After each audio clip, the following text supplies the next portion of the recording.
How many of you have seen the Alfred Hitchcock film, The Birds? Yeah? Any of you get really freaked out by that?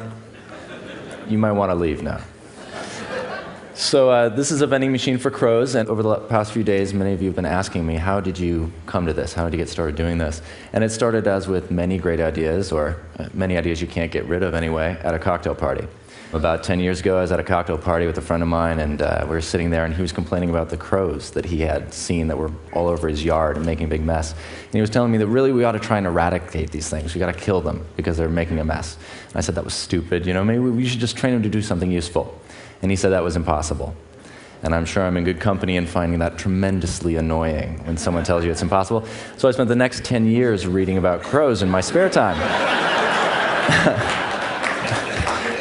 And after 10 years of this, my wife eventually said, look, you know, you've got to do this thing you've been talking about and build the vending machine. So I did.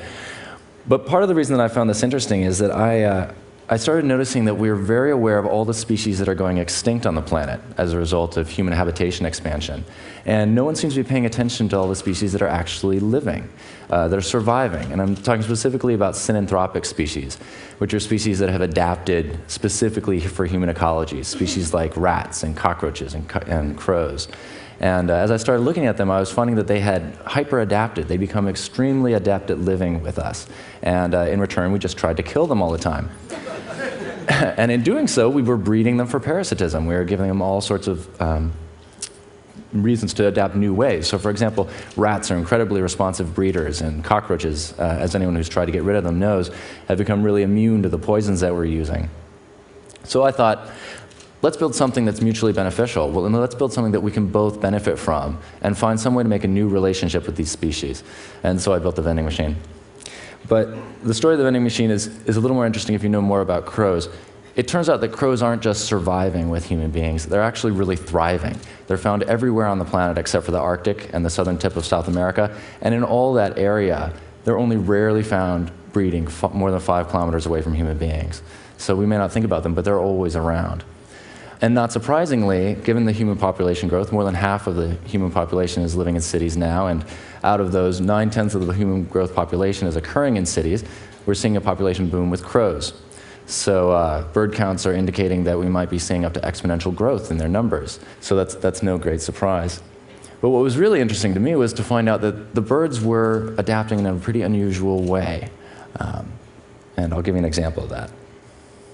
So this is Betty. She's a New Caledonian crow, and these crows use sticks in the wild to get insects and whatnot out of pieces of wood. Here she's trying to get a piece of meat out of a tube, but the researchers had a problem. They messed up and left just a stick of wire in there. And she hadn't had the opportunity to do this before. You see it wasn't working very well. So she adapted. Now this is completely unprompted. She had never seen this done before. No one taught her to bend this into a hook. No one had shown her how it could happen. But she did it all on her own. So keep in mind that she's never seen this done. Right.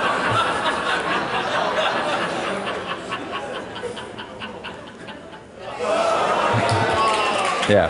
All right.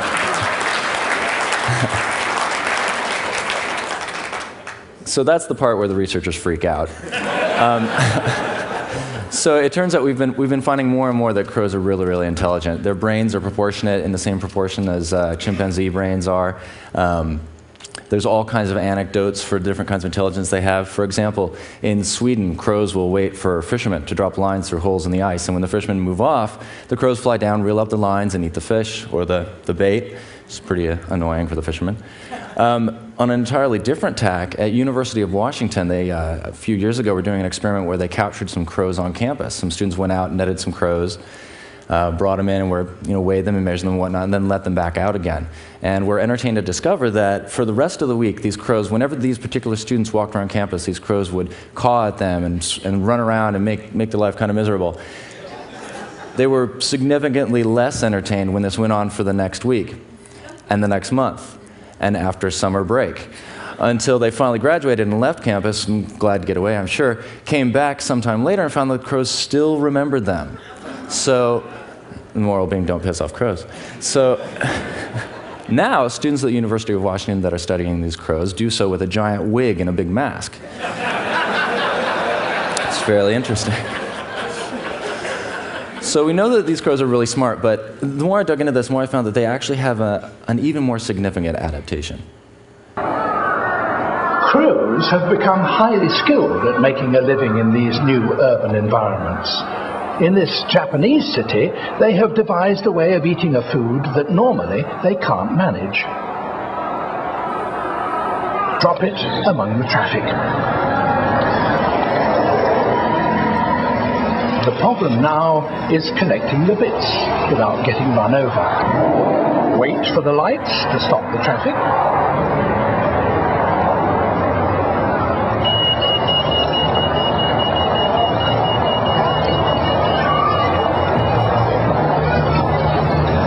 Then collect your cracked nut in safety.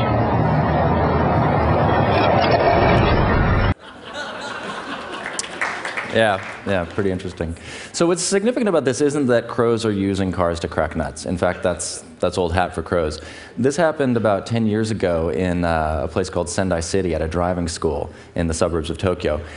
And since that time, all the crows in the neighborhood are picking up this behavior. And now every crow within 5 kilometers is standing by a sidewalk waiting to collect its lunch. So they're learning from each other, and research bears this out. Parents seem to be teaching their young. They learn from their peers, they learn from their enemies. If I have a little extra time, I'll tell you about a case of crow infidelity that illustrates that nicely. The point being that they've developed cultural adaptation, and as we heard yesterday, that's the Pandora's box that's getting human beings in trouble, and we're starting to see it with them. They're able to very quickly and very flexibly adapt to new challenges and new resources in their environment, which is really useful if you live in a city. So we know that there's lots of crows. We found out they're really smart, and we found out that they can teach each other. And when all this came clear to me, I realized the only obvious thing to do is build a vending machine. So that's what we did. This is a vending machine for crows, and it uses Skinnerian training to shape their behavior over 4 stages. It's pretty simple. Basically what happens is that we put this out in a field or someplace where there's lots of crows, and we put coins and peanuts all around the base of the machine, and crows eventually come by and eat the peanuts and get used to the machine being there. And eventually they eat up all the peanuts, and then they see that there are peanuts here on the feeder tray, and they hop up and help themselves. And then they leave, and the machine spits up more coins and peanuts, and life is really dandy if you're a crow. Then you can come back anytime and get yourself a peanut. So when they get really used to that, we move on to the crows coming back. Now they're used to the sound of the machine, and they keep coming back and digging out these peanuts from amongst the pile of coins that's there. And when they get really happy about this, we go ahead and stymie them, and we move to the 3rd stage, where we only give them a coin. Now, like most of us who have gotten used to a good thing, this really pisses them off. So they do what they do in nature when they're looking for something. They sweep things out of the way with their beak. And they do that here, and that knocks the coins down the slot. And when that happens, they get a peanut. And so this goes on for some time. The crows learn that all they have to do is show up, wait for the coin to come out, put the coin in the slot, and then they get their peanut. And when they're really good and comfortable with that, we move to the final stage, in which they show up and nothing happens. And this is where we see the difference between crows and other animals. Squirrels, for example, would show up, look for the peanut, go away. Come back, look for the peanut, go away. They do this maybe half a dozen times before they get bored, and then they go off and play in traffic. Crows, on the other hand, show up and they try and figure it out. They know that this machine's been messing with them through 3 different stages of behavior. They figure it's got to have more to it. So they poke at it and peck at it and whatnot, and eventually some crow gets a bright idea that, hey, there's lots of coins lying around from the 1st stage, lying around on the ground, hops down, picks it up, drops it in the slot, and then we're off to the races. That crow enjoys a temporary monopoly on peanuts until his friends figure out how to do it, and then there we go. So what's significant about this to me isn't that we can train crows to pick up peanuts. Mind you, there's $216 million worth of change lost every year, but I'm not sure I can depend on that ROI from crows. Instead, I think we should look a little bit larger. I think that crows can be trained to do other things. For example, why not train them to pick up garbage after stadium events, or find expensive components from discarded electronics, or maybe do search and rescue. The main point of all this for me is that we can find mutually beneficial systems for these species. We can find ways to interact with these other species that doesn't involve exterminating them, but involves finding an equilibrium with them that's a useful balance. Thanks very much.